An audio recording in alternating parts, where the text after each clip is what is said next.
Kutora chokwadi munhu wamwana. Mwana wangu akarwara. Mwana wangu arwara. Ndakati inondodiko. Ndikaendawo kwasekuru Musundagore.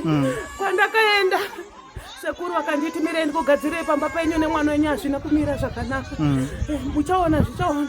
Saka nezuro makusai ndo pandakasvika pano sekuru akandigadzirira musha wangu.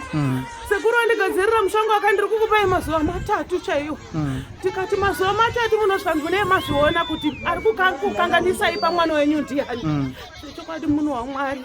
Ndo mashura ndatoonawo pano. Ndo mashura ndaona pano munhu waMwari. Sekuru akanditi muchaona munhu yeye nekuti mwana wangu anga atogara achingorwara. Sheshuwa ndazoona mashuka pamushapa. Tarisai muone. Sekuru ndina kuzoti vachandigadzirira kudai. Sekuru Musundagore makaita yenyu chokwadi. Ndozvazobuda pamushapa wangu kare.